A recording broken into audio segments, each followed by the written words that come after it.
everyone, welcome to the Lost in Thought podcast again. We are on episode 3. This is a podcast where we have interesting conversations with interesting people. And continuing our series on cinema and movies, today we have my friend Niyati Bharucha. Welcome, Niyati. Thank you. And we are going to be talking about a movie called Howl's Moving Castle, which I'm very excited to talk about. Before we do that, I'll just introduce Niyati a little bit. So Niyati is the head of marketing at India on Track, which is one of India's top sports management companies. And her prior experiences actually are an interesting list of organizations, some of which include the International Paralympic Committee and the Maharahstra Rifle Association. She started out her career as a writer and copywriter before pivoting to her passion in sports and sports management. She also has a YouTube channel of her own where she posts videos related to gaming as well as general thoughts and philosophies on life. She also does some live streams where you can watch her play games as well as sometimes just Google things and get access to her stream of consciousness. So if you play football in Bombay, then you likely know Niyati already because she's a footballer. She's played for the I-League club, Kenkre FC, and also played at the state level. And she's also learned the piano as a certified sports nutritionist and has also done some acting and modeling. So is that all about right? Have I missed anything? Yeah, that's right. You haven't missed anything. There's just some unannounced things about my life, which is Okay. one, my consultancy with India on Track has ended. So I'm very happy to say that I'm a free bird now, which means I can focus on my stream and my YouTube channel and my Twitch and my gaming and my football. I'm currently playing with an MFA league club called Young Guns. Great, so that's good to know, and it's great to have you here. I've been excited to have this conversation ever since you told me what you wanted to talk about. So tell us why you wanted to talk about Howl's Moving Castle. Howl's Moving Castle is a movie that actually had a very heavy impact on me the first time I watched it. It's one of my favorite Studio Ghibli movies. So we'll get into more details on it, and I'll probably go off the bat and segue into random things about me and why I connected so deeply with the movie. Yeah, I mean, that's the way we should do it. So, yeah, I think you mentioned Studio Ghibli, and it's quite providential that we're talking about this movie right now. Just want to clarify for the audience that this wasn't planned to capitalize on the latest trend that you've been seeing. We almost settled on this movie a month ago before everyone started feeding their images into ChatGPT and saying, turn this into a Studio Ghibli image. So, yeah, we didn't plan this discussion around this trend, but it's kind of fortunate happenstance that is happening around this time. So, looking forward to this. Before we get into the discussion, since we're talking about Studio Ghibli, I'm glad we're both aligned on the way to pronounce this word. It's Ghibli and not Ghibli, right? Yeah, that's right. There are also certain words or consonants in Japanese that don't exist. So usually if it was written Gibli, then it would be go, which is a ko in hiragana with like a matra or like an accent. But otherwise, the only like soft J or K sound in Japanese is zh. So it's actually jiburi.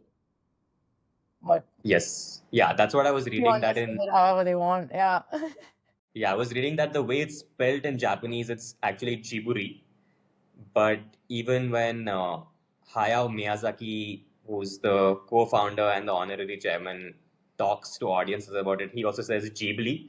So I'm comfortable saying Ghibli. Okay, so now that we have that settled, I'll just tell people a little bit about this movie in case you don't know much about it or haven't watched it. And like always, we'll be discussing spoilers, but again, this is a movie that's not something that you can really spoil. So I would say listen to it, and then even if you haven't watched it, you can watch it after listening to this conversation. Yeah, So Howl's Moving Castle. We'll try not to talk about too much about the end of the movie. I've stayed away from that from my notes as well. Okay. But if you want to talk about it, you can, because I think the joy of this movie is more in sort of the experience of it rather than what's happening in the movie. For sure. So here's a little bit about the movie. Howl's Moving Castle. This is a 2004 Japanese animated fantasy film. It's written and directed by the legendary Hayao Miyazaki, who, like I mentioned, is the co-founder and now honorary chairman of Studio Ghibli. So Studio Ghibli is, for those who don't know, those who have only seen the the images and not seen a Studio Ghibli movie, it's sort of this really iconic Japanese animation studio. This year it's going to be turning 40 years old. So it began in 1985 and it's produced many of the most successful Japanese movies of all time. In fact, if you look at the top 10 most successful Japanese movies in history, four of them are produced by Studio Ghibli. And this one, Howl's Moving Castle, is one of the most successful movies in the studio's history. So at the time that it came out, this was the third most successful or third highest grossing Japanese movie of all time. Sorry, it was the third highest grossing movie in Japan of all time, because number one was Titanic, which obviously is in Japanese. But number two was Spirited Away, which is probably the most well known of the Studio Ghibli movies. So yeah, this is a very successful Studio Ghibli movie. A quick summary on what this is about. This is set in a fantasy land called Ingri. Even though the name of the land isn't made very clear in the movie, it's clear in the book on which this movie is based. So, somewhat unusually, this book is based on a 1986 British novel. Most of the Studio Ghibli movies are set in Japanese culture and are original stories, but this is based and adapted from a British novel. So it's set in a fantasy land called Ingri, where wizards and witches and magic are common. There's a young hat maker called Sophie, and she happens to come across this wizard named Howl. And that same night, she's turned into an old woman due to a curse by a witch that kind of she comes across again. And to try and break this curse, she seeks out Howl the wizard again, and she finds him in a moving castle. So he has this big castle which has legs and moves about the countryside, hence the name of the movie, Howl's Moving Castle. And she finds Howl there. And there's a few other characters that she encounters, like Turnip, who's sort of this sentient scarecrow who bounces about the place. There's Calcifer, who's like a fire demon that kind of powers the moving castle. There is Markle, who is Howl's apprentice, and so on. There's a nice, colorful cast of characters. Now, this kingdom called Ingri is in parallel at war with a neighboring kingdom.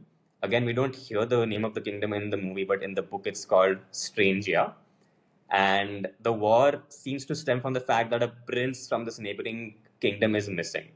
And this neighboring kingdom is kind of blaming this kingdom for it. But you get the sense that these two kingdoms have been at war for a while. Now, the king wants Howl to help out with the war and fight for the kingdom in the war, and Howl is sort of resistant to that. So this movie is about that piece as well, where Howl is trying to be recruited, or the king is trying to recruit Howl into his war efforts, and Sophie's also caught up in this war saga while also trying to figure out more about Howl and trying to figure out how to lift the curse that's on her, that's turned her into an old woman. So that's kind of a broad summary. Have I missed anything big while talking about this summary? No, I don't think so. And not like nothing that we won't touch upon at some point. Yeah. Cool. And before we get into why you love this movie, one thing I should mention as an aside is that Miyazaki actually made this movie almost in response to the US invasion of Iraq in 2003. So there's strong themes of pacifism, of anti-war in this movie. And like I said, this movie came out in 2004, and the US invasion of Iraq started in 2003. So this movie was in production for a while before that, but given the war and Miyazaki's stance on war, he began to emphasize these anti-war themes a lot more in this movie. And I haven't read the source book but from what I understand, the book doesn't have war as such a big theme. It's more like mentioned tangentially. But in this movie, the war is really sort of a big piece of what's happening in the story. Yeah. So let's now. I love the trivia, by the way. I like that you gone into it. And we should maybe have like a Studio Ghibli quiz or something like that at some point. Always, yeah. And we will have a short quiz at the end of this conversation, as you know. which may Yes, or may not be related to Studio Ghibli, but that's it'll be fine. related to this movie. Okay. Okay, so that's enough from me. Now I've spoken a lot. So there are 5 reasons why you love Howl's Moving Castle. What's reason number 1? Reason number one is the depth of the characters. It is very much the reason that I resonated with the movie when I first watched it. All the Studio Ghibli movies, to be honest, the characters, the characterization, the character arcs, they're all very deep. But there was something about the timing at which I watched this movie and the way the characters kind of evolve throughout the movie. So every character has a very interesting kind of dichotomy happening. Either they are put in a conflicting situation, or like it begins with them already like in conflict or in turmoil, um, or they have like a base personality that is a particular way that you feel like you kind of make a first impression of them when the movie starts, but by the end of the movie, your idea of them has changed, or you see so many different, like, colorful sides of them. So, say Howl, for example, Howl himself, his personality is a complete antithesis to himself. Hmm. So he's also cursed in the movie, and his curse turns him into like this demon bird. And the more he turns into the bird, um, the weaker he gets, and the more it affects his actual kind of human wizard state. But it does not stop him at any point in the movie from just sticking to his beliefs. It does not change his core personality. What does change his core personality, or actually brings out another side of his personality, is Sophie's personality, which is really, really nice because you kind of go through the entire movie seeing these two characters constantly bounce off each other and evolve with each other. And they're both going through adversity, they're both going through conflict, they're both going through like curses that like they haven't asked for, but it's kind of circumstance, but you don't see either of them performing any kind of victim behavior, which I feel is a very it's kind of become a very common thing and a cool thing to do on social media, is to just be like, oh my God, I'm struggling with this and I'm struggling with that and I don't know what to do. And um, so for me, when I first saw it, I was not in a very good place. I was dealing with a lot of change in my life. It was kind of the year that I was very young. I was in college. I didn't kind of think too deeply about a lot of things. And it was around the time that I had just started watching a lot of anime. I'd maybe watched like one or two anime before. But a lot of the Studio Ghibli movies I started watching much after they released. So I think Howl's Moving Castle, I was like the third or the fourth one I watched. The ones before that were just beautiful because I love like the concept of magical realism. But I saw this, and for me, it was very eye-opening. You can be in conflict, you can have a particular type of personality, but you can also change. You also have an impact on someone else. And all the characters, however big or small, have an impact on each other. So, right in the beginning of the movie, when Sophie is in her hat shop, there are her friends who come into the hat shop and stuff like that and talk about Howl as if like the only thing they care about is making him fall in love with them, which is just like frivolity of society. Um, but Sophie's not concerned with it at all. She just wants to live in that little hat shop and be kind of isolated and on her own and do her own thing and make her parents proud and that typical kind of girl child syndrome. um, and just before the curse happens, her friend says, "Take care of yourself. Be careful," or something like that. Interesting.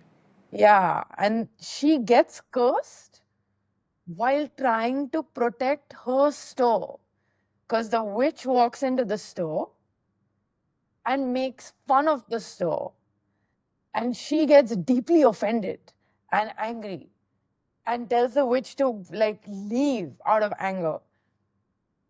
And then the witch curses her for not really for that reaction or anything like that. I'm guessing the witch came in intending to curse her anyway. Um, but the way that the whole movie deals with like very complicated emotions, but in a nice and childish way, at that time, that kind of characterization was very new to me. And for me, that just, it sat with me for a really, really long time. It still is a very deep concept that I look at for myself, that I can be angry and in a bad situation. But if I wake up and I decide to deal with it with positivity, that's where like my character kind of can progress. And you don't see Sophie like running away from her anger. You don't see Howl running away from his anger.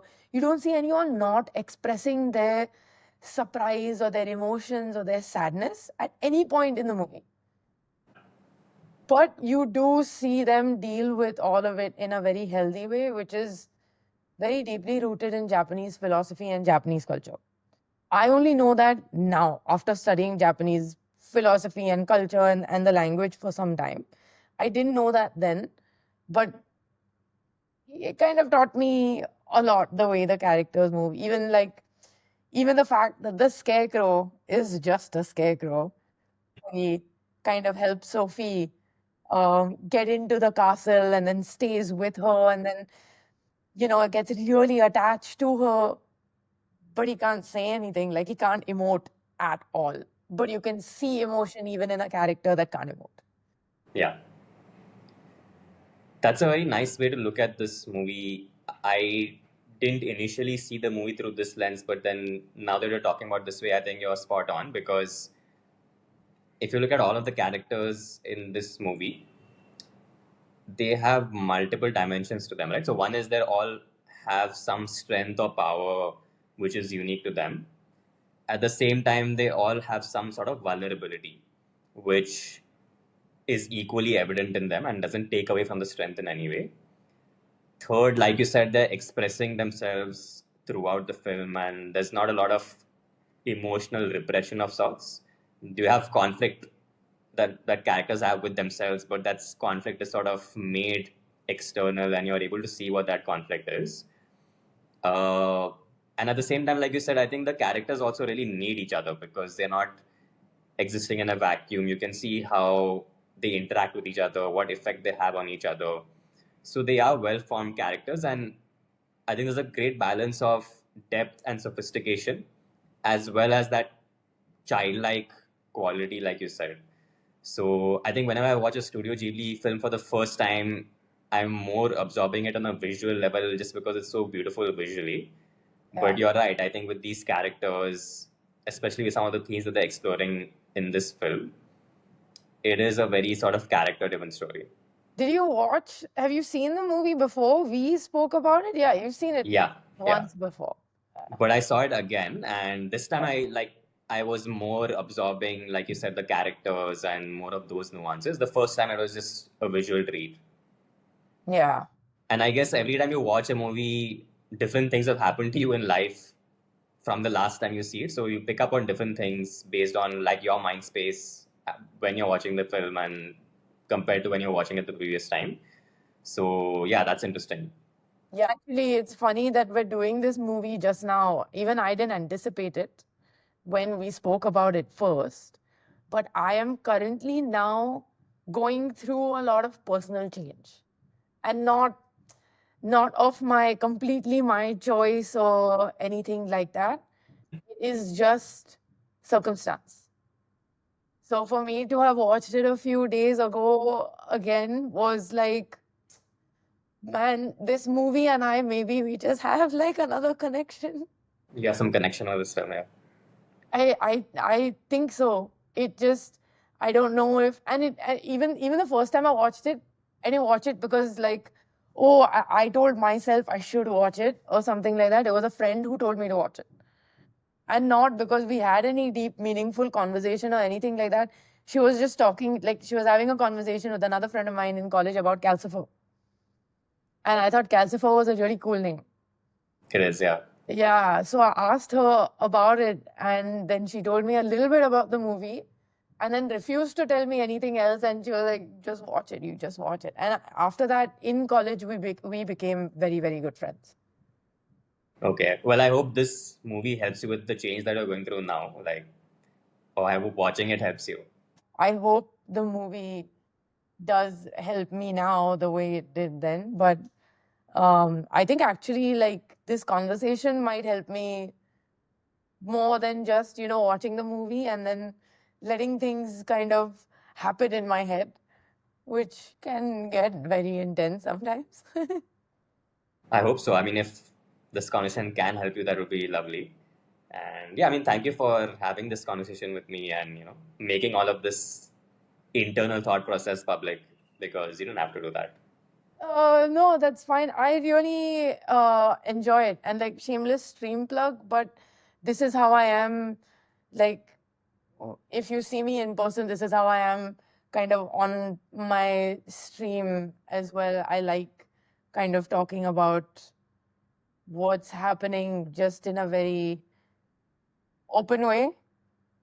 If if I can say that, it's a lot of like books and movies that I've watched where I've learned just be open and honest, man. Like it's fine. The world will the world will figure out if they like you or not on their own.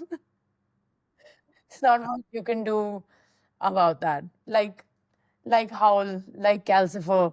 Like the first thing that happens with Calcifer's interaction with Sophie in the movie as well is he gives her a kind of warning right at the start. Like, buddy, you've got a lot to deal with. And eventually they become again very attached, very close, and no matter how like fiery and sassy Calcifer can be, Sophie's kindness and her honesty and her authenticity kind of cools him down. Yeah. So I was going to ask you whether there's a particular character or characters in this movie that you relate to, and is it different from the first time you watched it to now? no, it's not different. It's actually, it was really creepy, but like it was very nostalgic for many reasons for me to watch it. The movie itself gives you a very nostalgic feel, whether you watched it before or not. Because it's a very classic Studio Ghibli movie. So if you have watched anime from that time, like the late 90s, early 2000s, um, it's very much the style of kind of art and storytelling that was popular then in anime. But for me, I think I think the three main characters left like the biggest impression, and they're designed that way. But what I felt was the most beautiful out of all of it was their impact on the other characters.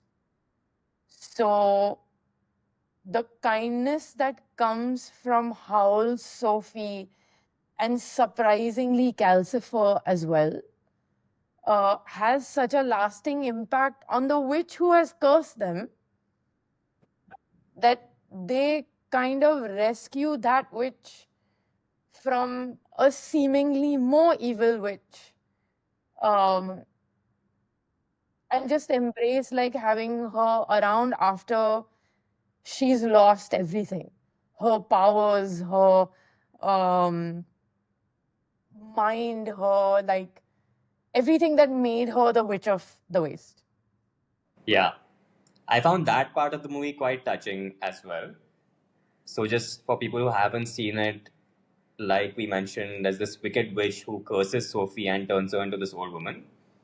Later on in the film, she encounters this witch again because they're both off to meet the king's official sorceress, who's called Suleiman.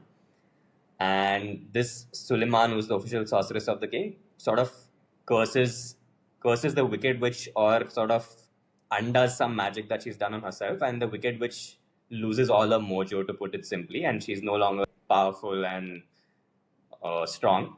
She sort of drains and becomes a frail old woman who's very harmless and has no power, or nothing much to contribute in that sense. But Sophie, who, remember, has been cursed by this same wicked witch, even though this wicked witch has now changed and is no longer that same person, it would be very easy for Sophie to still harbor that resentment and want revenge, and want to get back at this wicked witch in some way. But like you said, she takes her under her wing and takes care of her as an old woman, which is a very touching character moment, like you said, and it demonstrates that kindness, which is a central theme of this movie also. Yeah, the one thing I really like about like Miyazaki's like mind and the way that he does these movies is just before this happens to the Wicked Witch, there's a scene where they're walking up a staircase. When I watched this scene the first time, I just thought it was so funny because she was just making fun of the Wicked Witch because Sophie's now turned into an old woman. She's struggling to get up those stairs. But this Wicked Witch, who actually looks a lot younger than she's made Sophie look, struggles the most and turns into this complete, like, unrecognizable pile of goo, and it takes a lot of time to climb those same stairs. And you can see Sophie at the top. It sounds like she's teasing her, but at some point her tone of voice is like, oh, maybe she's encouraging her, maybe she's actually rooting for her to come up. And why would you do that, right? We would not do that. We wouldn't do that to like a friend who said something mean to us like 5 minutes before. Why would we do it to somebody who's cursed us with something? Now we have to live this like entirely new life, go from being a hat maker to somebody's cleaning lady.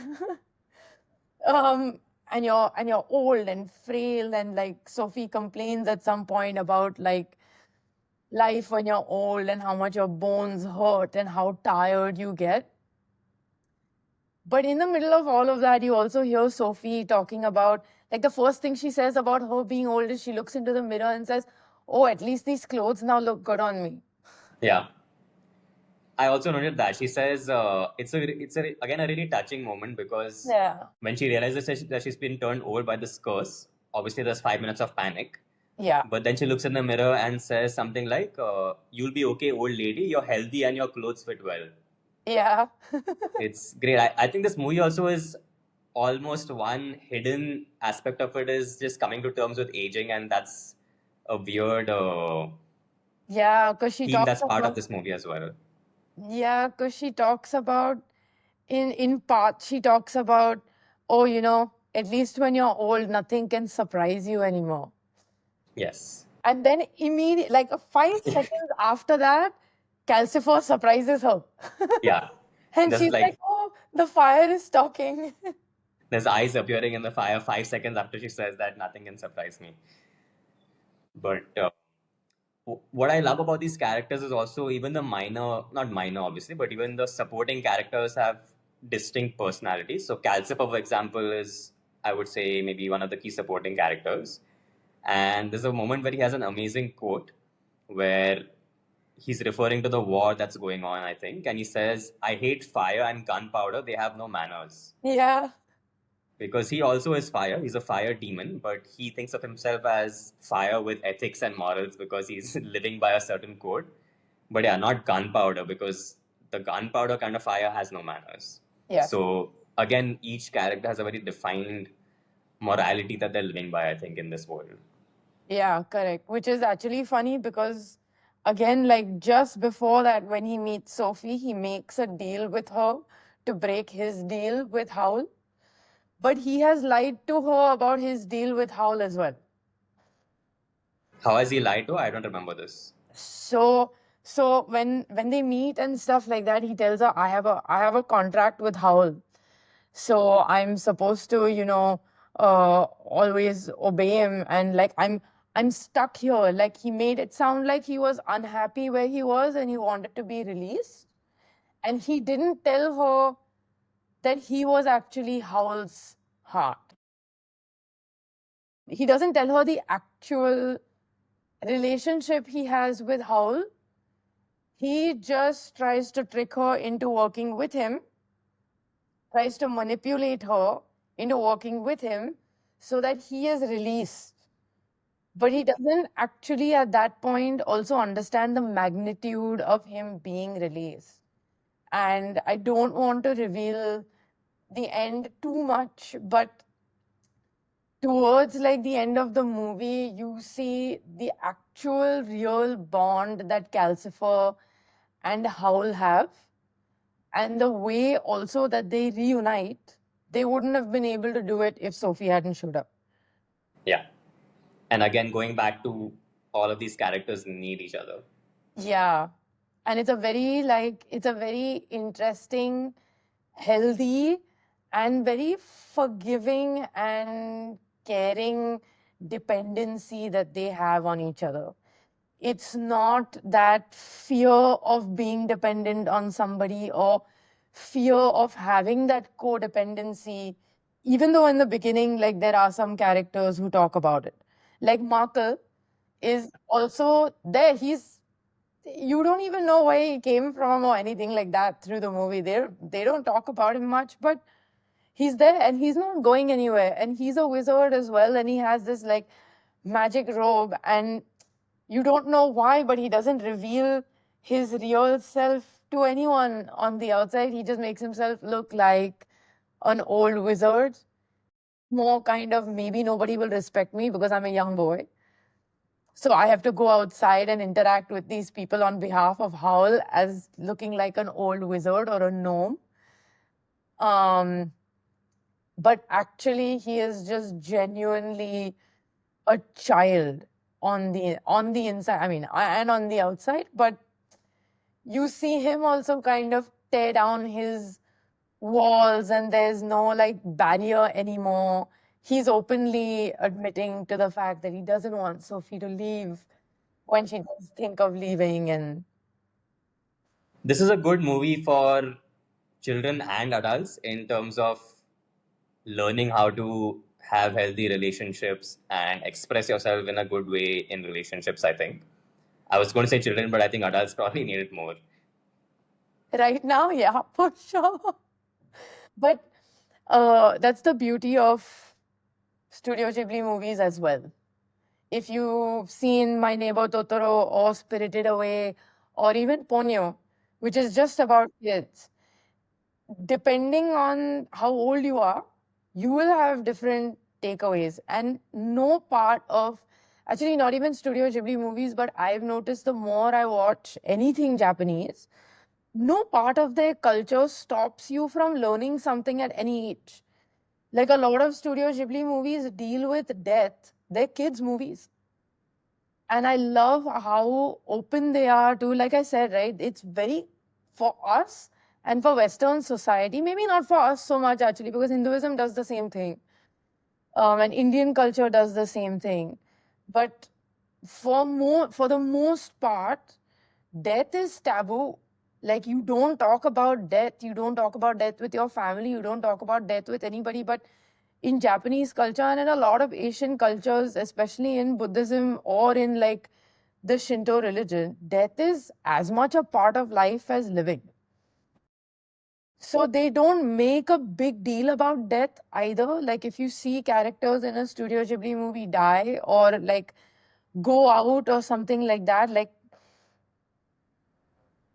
there is that sense of loss, but it's just out of respect for that character's life. And you don't, it's something that, yes, you mourn, but then what? How are you going to pay homage to the life that's been lost? What are you going to do in your life to honor somebody else's death? Are you going to like allow that death to affect you and linger on that death and, behave like it's just an unheard of, uncommon um, situation, phenomenon? Or are you going to move on from it and are you going to rebuild yourself? And are you going to make sure that maybe you don't make the same mistakes or you understand the finality of life so you live a fuller life? Yeah, that's very true.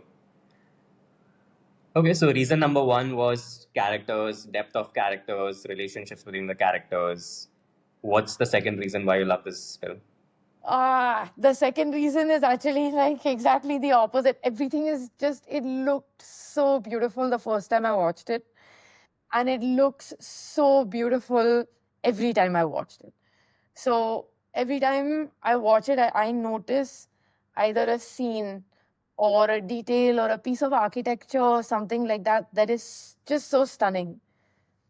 Earlier, I think what really captured me, because I was maybe looking for something very positive out of it, was all the beautiful landscapes.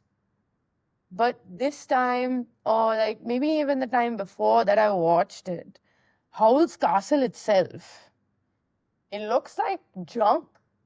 It looks like a bunch of junk just stacked on top of each other and like given life. And even on the inside, everything's a mess and it's complete junk. But one, that's how Howl's personality is. So I feel like all their personalities kind of lend themselves into landscapes and like visuals in the movie. But also, like the intricacy of how the castle is drawn is incredible. There is so much detail, and I feel like there is a point to every piece of that castle. The more you watch it, the more it starts to resemble like a specific animal. Or the more you see, like, there isn't just one face on the castle, but there are like two, three smaller faces, almost the number of people that live in the castle as time progresses, which is very cool. I think that you've thought of something like, I don't even know if it's intended and if it's thought through to that level, but I like to believe that it's thought through to that level just after how many times I've seen like a whole bunch of different Miyazaki movies. Yeah, I'm sure it is thought through that level, knowing Miyazaki and Studio Ghibli and the approach that they take. Because we should also mention that all of this is hand drawn animation, correct? So even now, I don't think they use sort of computer generated imagery. It's still old school hand drawn animation. And when you look at that, some of the things that they do in this movie are really incredible. Like you said, it's just beautiful to look at throughout. I think the character designs, the castle, both exterior and interior, because there's that scene in Howl's bedroom which just looks so magical. So, but the one thing that really stood out to me on this viewing, there's one insane sort of sequence where they're standing and in this beautiful meadow or this beautiful group of flowers, and then they see this battleship going across. And by the way, there's a poetic dialogue there where I think Sophie says, "Is that one of ours or is that one of the enemies?" Yeah. And Howl says, "What difference does it make?" Yeah. Because pretty much it's out there. It's on its way to destroy a city. It's on its way to destroy something beautiful. So I think this concept of um, technology being utilized for bad is something that again comes up repeatedly in Ghibli movies, and the love for nature and the love for the environment and natural things is also something that comes up repeatedly. But yeah, sorry, I got sidetracked. So there's this shot where Howl is really angry that this evil battleship is now coming into such a beautiful place and daring to pass through such a beautiful, pristine, untouched space. Yeah. So he decides to interfere with it. And there's a crazy, I mean, I'm calling it a shot, but it's not a shot because there's no camera involved, but it literally looks like a camera zooming straight up into the battleship. and we are taken through the interiors of the battleship, and we see its mechanisms, we see people inside the battleship, and we see how it's working, the gears turning, all of that. Yeah. And then he sort of just jams the gears or something, and he gets the battleship to stall in the air. But Yeah. that It's crazy Howl's 5 or 6 second spirit that animation goes. is just insane. Yeah, and it's Howl's spirit that goes. So he's physically standing with Sophie still, but he makes a hand action, and you can see his face almost through that shot, going in through the ship with like an evil grin on his face because he's destroying something that's set out to destroy what he loves. Yeah. And yeah, I think the visuals are just unmatched in any Ghibli movie. So I think you could literally watch a Ghibli movie as a silent film also, and still appreciate it. And I think a lot of there's this element of scariness to the visuals, as well as an element of childlike wonder. Like if you look at the Wicked Witch, something in the way that she's designed is inherently scary. Even as an adult, that sort of childlike feeling of fear is provoked in me when I just look at her.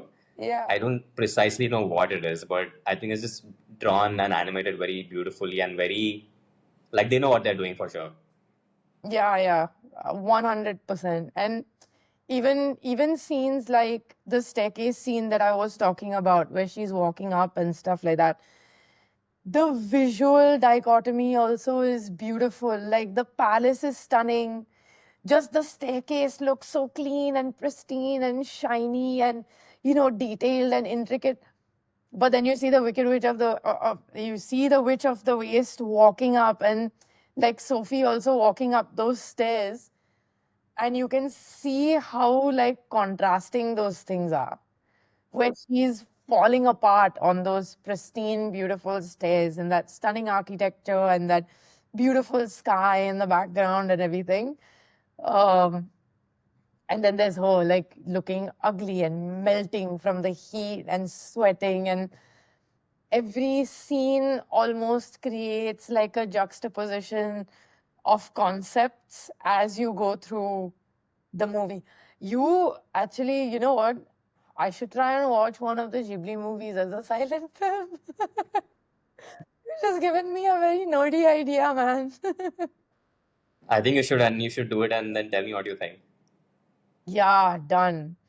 But I won't do Howls because now I already have like, I should maybe do something I haven't seen that much of. Yeah. But I think while we're on this topic of animation and the visual aspect of it, it might be helpful to also touch upon this recent trend because I do want to get your perspective on it also. So, in case anybody's sort of been living under a rock and has this trend has somehow escaped you, I think for the last week or 2 weeks, we've seen an explosion of images that are in the style of Studio Ghibli animation or Studio Ghibli art.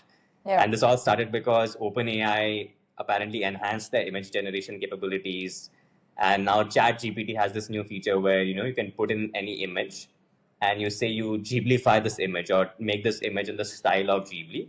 So people have been taking pictures of themselves, their families, their partners, even like famous moments in history or in the world or whatever, and like they're now being transformed into Ghibli style animation. And it's sparking a bit of a debate because on the one hand, people are saying that okay, this is how art is democratized, or now everybody can bring the magic and beauty of Ghibli into their lives, versus other people that are like, oh, this is actually an insult of sorts to the artist, particularly because Miyazaki was very critical of Against. AI generated art. Yeah. There's this old video of him, I think from 7 or 8 years ago, where an animation studio is showing him AI generated art where there's like a monster that's being generated by AI and that monster is walking. And Miyazaki says like I find this an insult to life itself is his precise phrase. Yeah. Because he feels like the human spirit and the human emotion behind animation is the key more so than the technical aspect of creating that animation.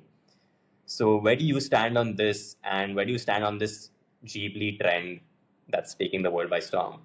I want to give you a very diplomatic answer because I'm not the artist being threatened. Okay, and I feel like if your intellectual property is not under threat, you may not truly understand why somebody might be that offended. But look at it from a larger perspective, even without AI, I feel like somebody will do fan art in that style. What it's taking away from is it's taking away from the effort that the original artists would have put into that work to make that work look like theirs, or like to make that kind of art. Of course, you can just do it in seconds, or a machine is kind of doing it for you in seconds. It also takes away from artists who enjoy exploring different styles of anime, because I'm now, if I was somebody who was doing Ghibli fan art, or if I was somebody who was doing any anime fan art and paying homage or like creating something out of the love for that artist or that art studio, you've taken something away from me also. At the same time, I am a fan. I am a huge fan of that art. If I can have this cathartic moment, or if I can have just like a small like image of me living in that world and in that art style, that's joy to me. It is a childish joy that I'm getting from like an AI tool being able to do this for me. Even if you change the AI tool and you can't use that word anymore, or if ChatGPT, I think they've already stopped doing it. So I think OpenAI has already changed their algo, and you can't uh, do this anymore, won't generate the same kind of art for you anymore. I genuinely feel like until we reach a point where law catches up to technology, which I don't think we will, because of how complicated human beings have made law and changing law and having laws even to protect artists or to protect citizens. Until law can catch up to technology, there is no real protection that you can have except to just voice your opinion, which is what Miyazaki has done. And I mean, there's nothing else that he can do. There's nothing else that the studio can do. They can sue for intellectual property, but at the end of the day, it's an art style. It's not just the Ghibli movies that have that certain anime type art style. Like, it won't be just Naruto that has that one particular art style. It will permeate, it will get trendified, it will change. Today, I'm doing it in the style of Studio Ghibli. Tomorrow, I might do it in like something else. I might want a picture of me in a steampunk style. And then at some point, what? Like one steampunk artist is just going to be like, why are you copying my stuff? They can and they should, because their art is being threatened. They have every right to. But for me, till like law really clamps down on the fact that I can't do it, or there's some intellectual property law protecting it, I don't think people will stop. There is a deeper connection for them to those movies. There's a deeper connection for them to that art. And like, I know a lot of friends who love these movies, and they are photographers, they are painters, they are artists, they're all using it, but still saying, like, I love what Miyazaki created, and that's why I'm doing this. So the intent is inherently good. It's not to take away from the art or the artist. Those are just my thoughts on it. I don't think I stand anywhere, again, because I'm not an artist, and I'm not the artist or one of the artists. No, that's well put. I think I feel similarly. I think that there are various aspects to this. One is I think once the genie is out of the bottle, you can't really put it back in. So I think when something like this happens where technology crosses a certain threshold, you can't sort of protect against it. Like, people will, if people want to use it, they're going to invariably use it. I would say even if laws come into account, people always find a way to circumvent laws. So, for Yeah. example, people will pirate films even if there are laws against piracy, right? So, I think in that sense, sometimes you have to embrace the inevitable. That being said, I think given that I know that Miyazaki, how he feels about this, I can't see myself putting my image into this just because I love these movies so much and I admire Miyazaki so much. So knowing what he said about this and how strongly he feels about this, I would not feel right about putting my image into a Ghibli generator sort of thing. But I can see why people would want to do it, and I think the positive side of this is this has introduced many people to Studio Ghibli, because I'm sure that more than 80% or 90% of people who have been using this template probably hadn't heard of Yeah. Ghibli before this.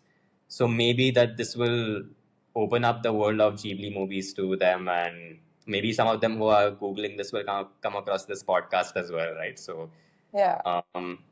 yeah, I think, yeah, I also don't particularly feel that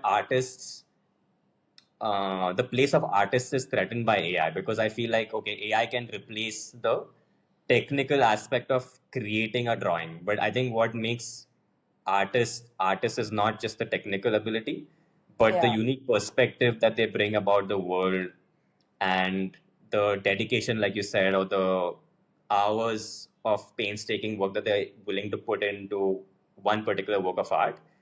And I think if you look purely at an AI generated image or an AI generated video or work of writing or whatever it is, that's the first draft of it. Without an artistic or a skilled person refining it further and further, the Yeah. pure AI is still very far like from like what an artist is able to produce. So right now, I don't think artists are under threat from AI. So that's my Yeah. perspective.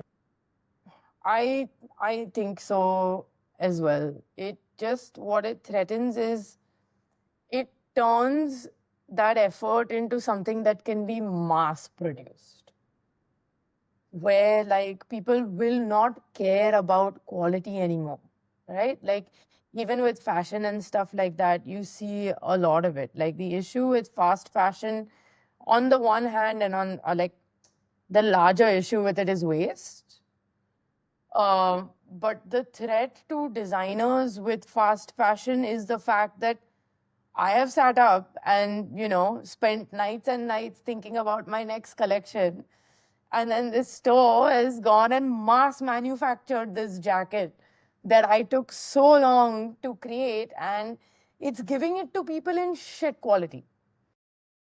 It is giving it to somebody who technically cannot afford what I'm creating, but still wants my work, but not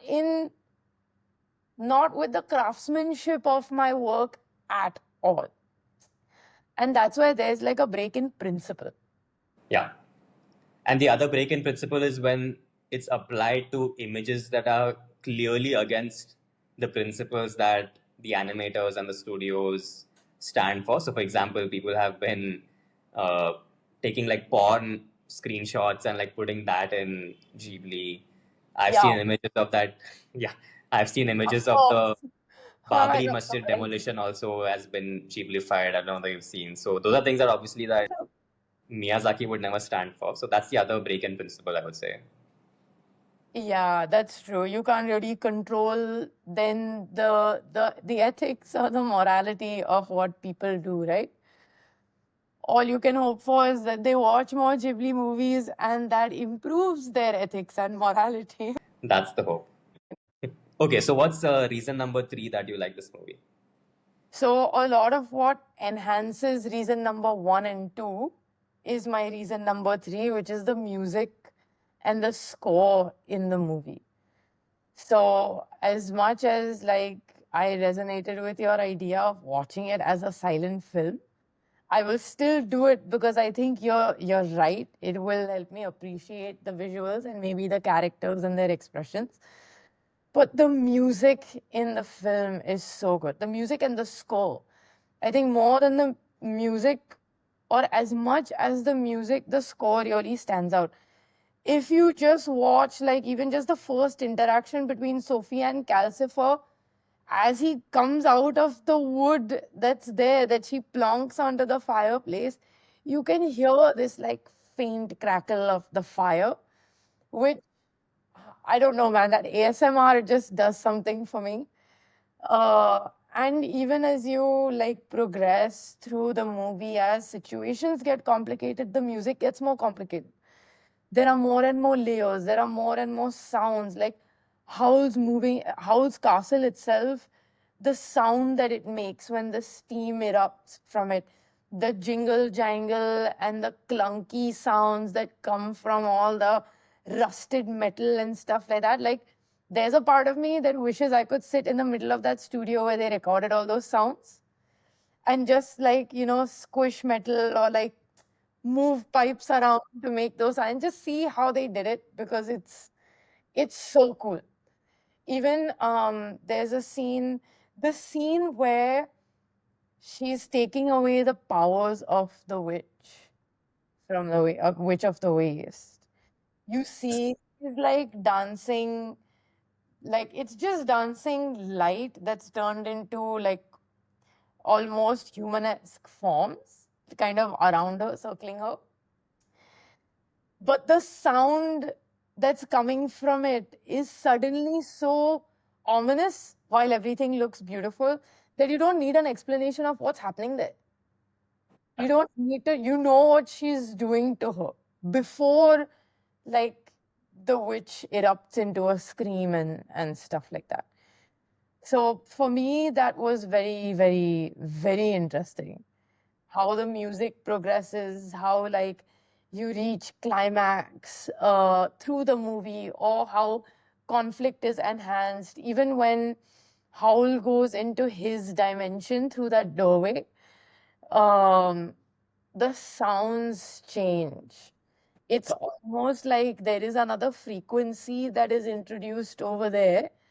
That like the first time you go into that space with him, it just seems dark. It's like there's a loss of a lot of other frequencies that are there through the movie, and then you can just hear like his wings flapping, and then the flapping of the wings on the machines, and then the bombs and the crunching of like houses and stuff like that. And for me, those things in movies, that's the kind of stimulus that I really, really like enjoy, get fixated on. They stand out for me, and they can like make or break a movie for me. Yeah. I think you mentioned the term magical realism at some point earlier in this conversation, and I think that captures the soundtrack and the score also, because the sounds and the music that you hear, I would say, is magical, but it also is real. I think it captures, the childlike playfulness, the wonder of the whatever magical stuff is happening in the movie, the landscapes, the fun characters, all of that. But it also captures the threat of when evil sort of enters the picture, the battleships, the witch, and so on. So, yeah, I do think it plays an integral part in telling the story. Yeah, and I like how they use it also, just very subtly to create hope. Like there's a feeling of hope that you get in certain scenes where I think it's very important, of course, for the characters and the character voicing to be hopeful, or like the tonality of um, the character to give you hope. But there's also points at which just hearing the music and stuff like that in the background, it uplifts your mood as much as the scene or the conversation or something like that, whatever's happening in the movie itself, the situation that's there in the movie itself. Yeah. And again, because of the visuals, I think the sound is not something that I would normally pay as much attention to, but I think it's so well designed and made that it does enhance the storytelling. And on the second viewing, I did notice it a lot more than the first. So maybe I just didn't remember it as much from the first.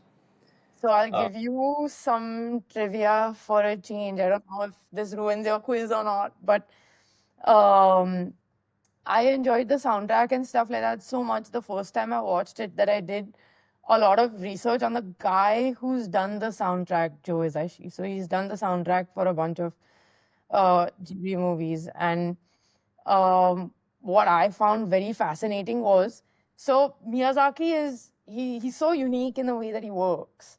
First, he finished, or he like came up with the concept of this movie. I think he didn't ever finish reading the book that he based it on.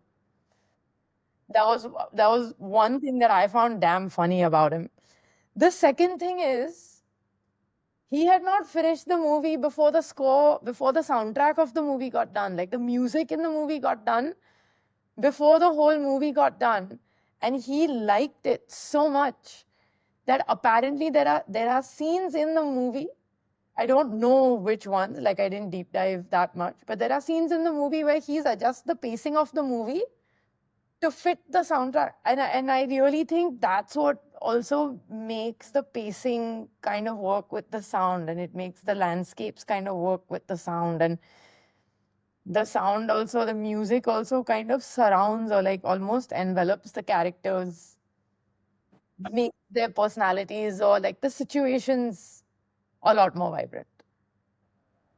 That's true. But yeah, that's a cool piece of trivia. I did not have that in my quiz, so thanks for adding that in. No stress. Yeah, so reasons 4 and 5 are sort of interrelated. So maybe we can talk about both of them together. What's reasons 4 and 5? So reason four is, we kind of touched upon it a lot in the first one, but it's the curses and the transformations, and how they kind of allude to what Japanese philosophy is on dealing with conflict and dealing with struggles and dealing with problems in your life, and how to have an attitude, or just how to have an intrinsic mindset to come out of it in a beautiful way, or in a positive way, or just simply better than what you were when you went into that conflict. And I think that really stands out for me. And the last one, I it becomes a much larger metaphor to most people, which is that doorway that keeps changing, where you can keep going in and out of different dimensions or in and out of different geographies. Uh, I, so the common metaphor is like that is Howl's escape from his reality and his curse, but it's also the doorway that takes him to like the thing that he wants to fight for, what he loves, his dimension, his subconscious mind, like the war that he's trying to prevent, or the war that he's fighting against. And it's like he's one man who's so passionate about not wanting war to exist, but he's running away from meeting the king who wants him to help him stop the war. But he's still fighting that war internally and externally on his own with his curse. But he's stubborn, so he's doing it only on his own terms. For me, that doorway is just, I want that doorway on my house because, one, it kills commute time, man. Yeah. That might be one of the biggest struggles anyone faces in their daily life right now. And it would be just great to use that doorway to escape from that struggle for me. And escape all of the potholes and the digging in Bombay. Yeah. And if I can have that magical kind of meadow to go into, with that little house where I can just sit and do my work and like write and enjoy my kind of alone time, I'd love that doorway to do that for me as well. But then you're watching the movie and you see those warships come into like even that peaceful place, and you're like, I'm not going to be able to run away from my problems even if I have this. So it's really nice how um, you see that there are options. It's not that because you're cursed or because something bad's happened to you in your life that you have only one way out. You can have multiple ways to deal well with things or deal badly with things. And even if you're dealing badly with things, it does not mean you cannot change. Howl starts off dealing very badly with stuff. There's a line in the movie as well where she says something like, "Oh, nobody ever died from a tantrum." Because he throws this huge tantrum about the fact that his hair has changed color, right? And that's Howl's like inherent vanity. Like he's such an otherwise like flamboyant, glib, slick kind of character. But towards the beginning of the movie itself, like the moment Sophie comes on board and stuff like that, you see Howl falling apart and being okay with falling apart. Like, oh my God, like I'm so ugly now because my hair's changed color. It's hideous. He says, "What's the point of living if you can't be beautiful?" Yeah, yeah, correct. And even when Sophie is leaving, he says something vain like that. Like he sends her to go meet the king and the prince and the princess sorceress, Madame Suleiman. And she's in that dress, and then she puts on that hat, and he goes, "You're gonna wear that hat?" After it took so much trouble to make at least your dress look so good, like you're gonna wear that shoddy hat. Um, and it establishes how shallow he can also be. But then he creates this like beautiful space for Sophie to have her own space and have her own life. And he gives her like a ring that'll guide her back to him. And there are all these like small behaviors that he shows that shows depth, even though he has a deep excuse for not being that way.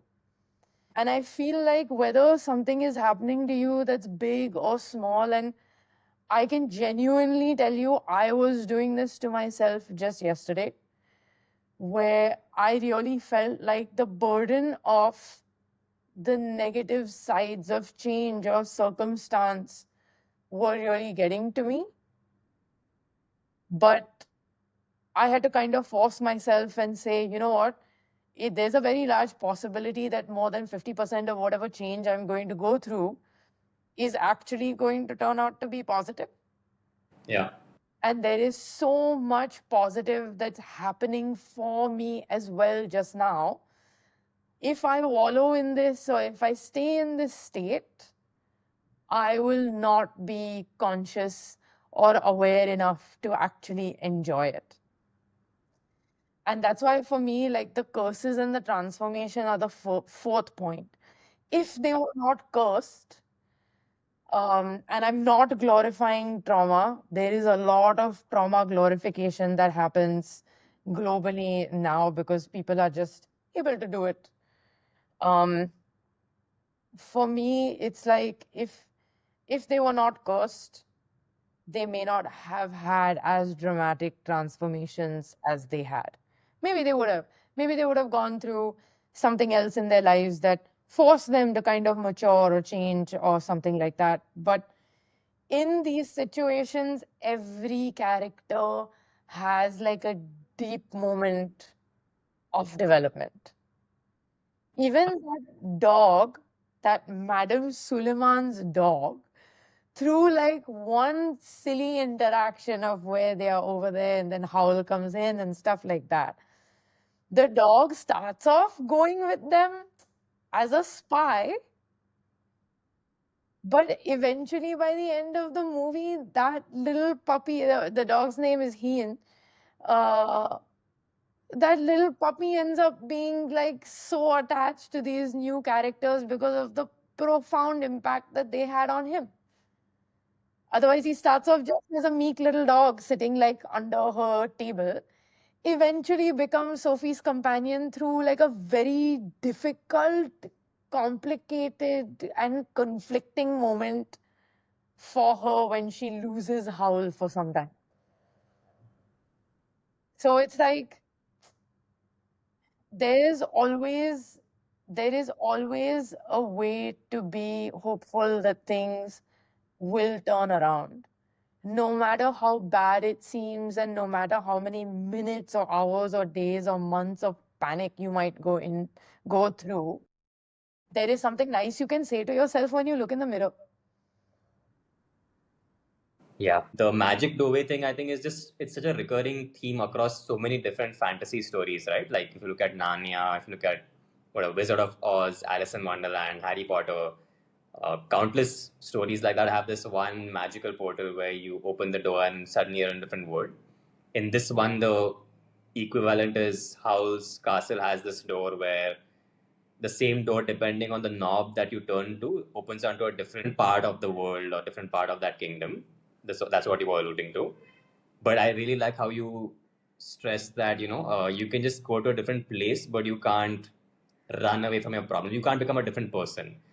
And I think that's where it relates to a point number 4, where the transformation that you have to undergo is you're not going to get an easy way out of that. You're going to get an easy way to like commute to a different place from this magical doorway. But if you want to change and if you want to improve your life, you're going to have to do it by confronting the curse that you have. And I really like what you said, that if they were not cursed, they may not have transformed to that extent. And that's a really good way to look at it, because they do have to sort of confront their curses head on, both literally as well as metaphorically. And they have to work together with these other characters as well to go on that journey of healing and redemption, pretty much. Yeah, I think human beings don't realize that some things, they're not really a curse, it's just a push. It's a small push. And you get to choose if it's a push in the right direction or not.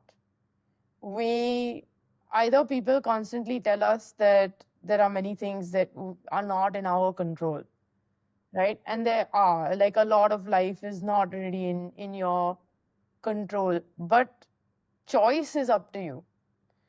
What you want to do with that is up to you. Do you want to be reactive, or do you want to actively sit down and chalk out your path for yourself? Even if you are being reactive, even if you are being emotional, if you are honest and kind and authentic, you will still be led down the right path. You will still make the right choices. It may not be the best choice for you, it may not be the best choice for somebody else. For example, Howl's unwillingness to go and help the king was not the right choice, maybe, for the war and how long the war went on, but he did it on principle. He did it on his principle, and he fought the war and he stuck to his beliefs throughout. And if he didn't stick to his beliefs, he would never have had those interactions. He would have never had that transformation. He would never have broken his curse. It would never have turned out that way. And we see him resisting things throughout. We see the characters like resisting making those decisions throughout. We even see at the end the Witch of the Waste is still greedy. But there is love, kindness, and honesty that reminds her of what is more important.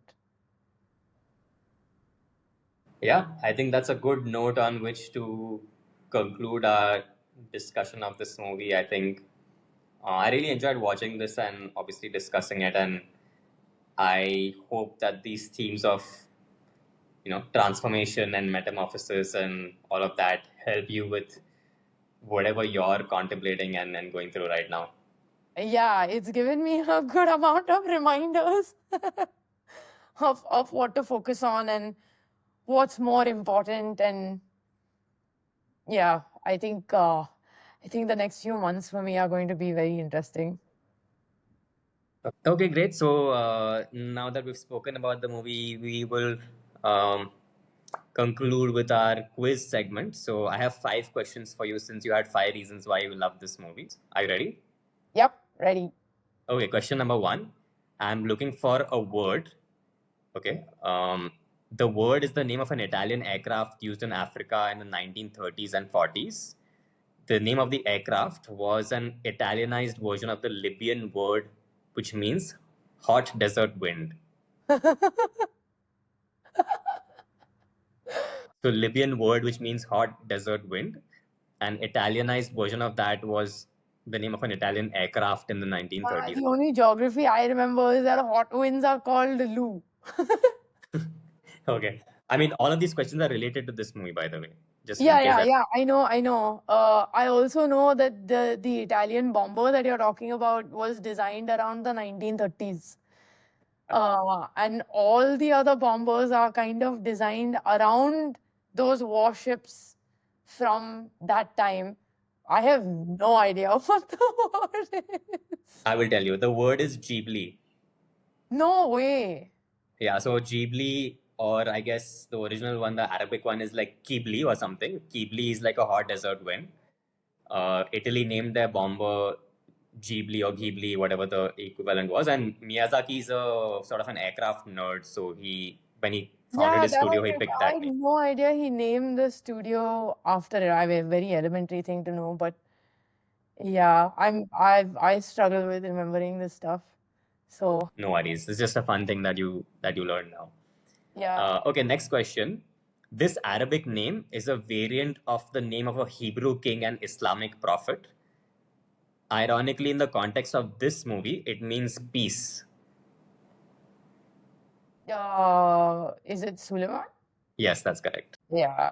Which is a variant of Solomon. Yes. Okay. In the book Howl's Moving Castle, we learn that Howl is actually from Wales. Interestingly, in the English dubbed version of this film, Howl is dubbed by a big name Hollywood actor who was born in Wales. Who was the actor? I know this, and he even improvises a couple of lines and stuff like that to dramatize the English dub. Both him, I didn't know about the improvisation, but that's something that both him and Calcifer do some amount of improvisation in the English dub. And if you've not watched the English dub, you should do one round of the English dub because it's very funny. Uh,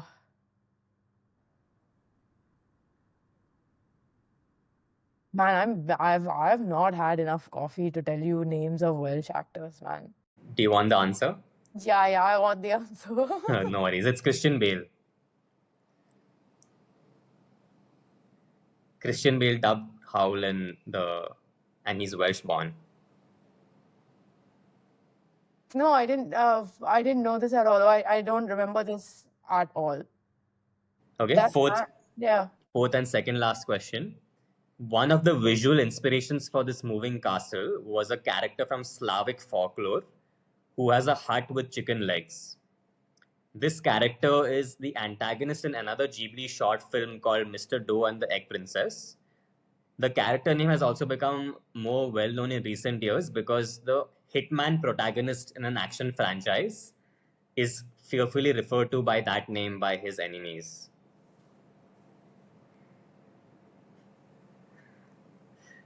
Should I just say the answer? It might be a little confusing the way I worded the question. I feel like I know it, but yeah. Just say the answer. It's I'm Baba Yaga. So Baba Yaga is like this witch in Slavic folklore, and she has a hut with a walking hut. And okay. John Wick is referred to as Baba Yaga. Right. Okay, last question. How did you make this connection also, man? That's crazy. That's This sick. is just Okay. last question. There are two words, okay, X and Y. The word X, which is an occupation of a character in this movie, originally meant native of Y or vendor of fancy goods from Y. And Y is a European city. So X is a word which means an occupation. It's an occupation which one of the characters has in this movie. And Y is a city from which this occupation derives its name. Okay. Wait, let me. I'll give you a There's hint. so many different occupations in the movie. I'll give you a hint. The occupation has to do with Sophie's occupation. Which is the Hatter. Yeah. But the word is not hatter. It's a synonym for hatter.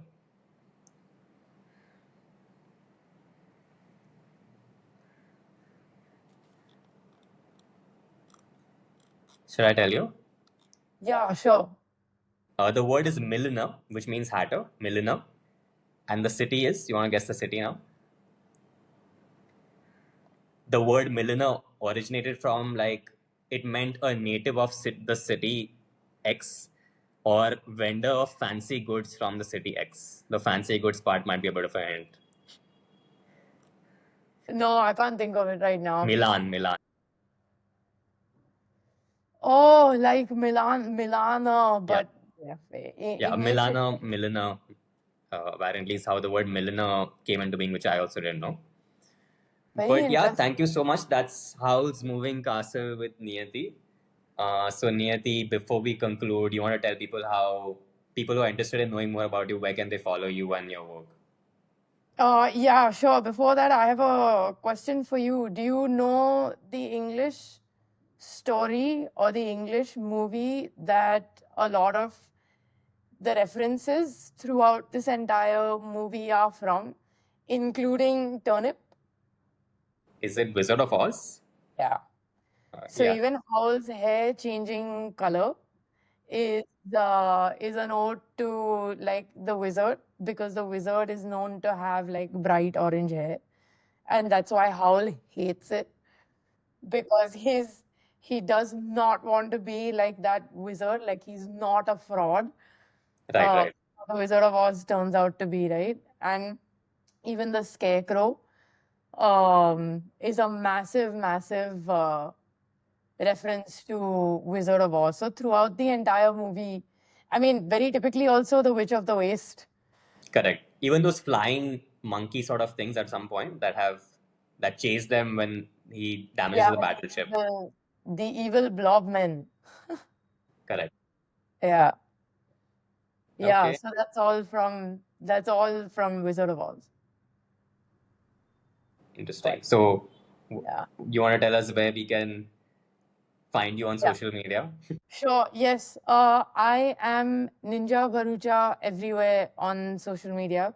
So Twitch, YouTube is where I stream and game and spew a lot of this random gyan. I don't do quizzes because I suck at them. So don't worry, you won't have to sit through that ever again. Uh, but yeah, you can follow me on Instagram, YouTube, Twitch, and most other social media platforms if you go to Ninja Bharucha. Okay, thank you. And don't worry, you did well on the quiz. Doing well on the quiz is just learning and not necessarily getting the answers right. Just Uh, smiling and looking pretty on Mallya's quizzes. That's me. This is but yeah, this thank is you so why I much. I don't really participate in any other quizzes. no, you should. We'll definitely do another quiz also. You did well. You did well. But yeah, I really appreciate you doing this conversation. Thank you so much. It was a lot of fun.